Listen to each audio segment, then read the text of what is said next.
Alrighty then. To those of you that are interested, I'm going to do a bit of a walk round over Donald here. Donald is my 1979 XLH 1000 AMD Harley Davidson Ironhead Sportster, to give him his full Latin title. Right, we'll start at the front. This is a Suzuki front end. I think it's GS1000. It's 37mm, so it's a bit thicker than the 35mm you'll get on a standard Sportster.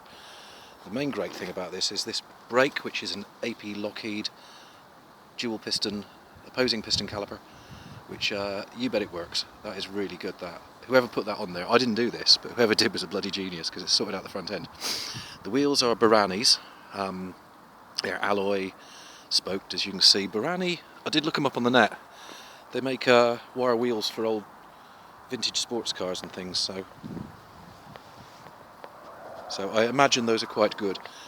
The tank's an interesting one. It took me ages trying to make it fit, and it just doesn't, because this is a 79 through 81 Sportsters didn't use a Sportster frame, they used a Cafe Racer frame, and this is a 76 Sportster tank that came with it that was full of crud and rust, and it took a month to sort it out. I've made brackets on the front. There's basically nothing on the back. It's just gravity and petrol that's the weight of the petrol that's holding that down.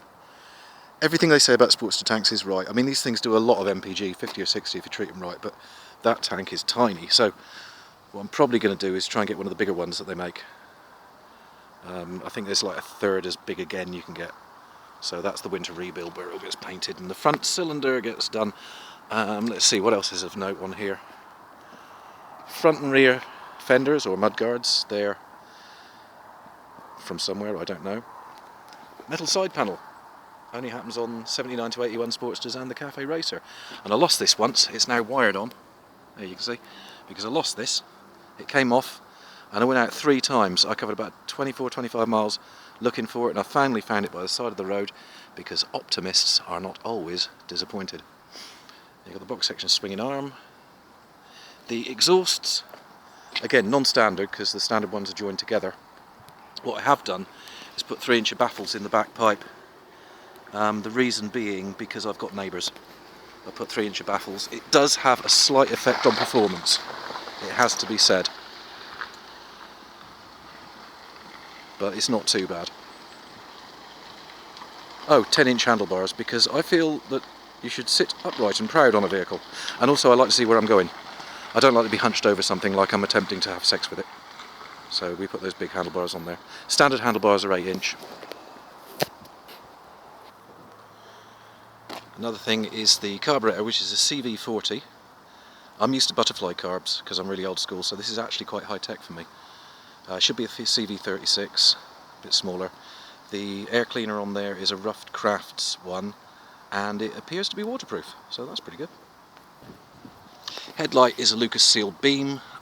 It's one of those ones on a stalk, bait style, I think we used to call them. I don't know what they are now. That is a replica of a Smith Speedo, and it's about 15 miles an hour out. If you ever see a shot from the saddle, there is no way this thing is doing 110 at any given point. Foot pegs are Sundance, which have the advantage of being very, very cheap, but the disadvantage of being very, very tacky and chromey and shiny. So I put a bit of bicycle inner tube over that.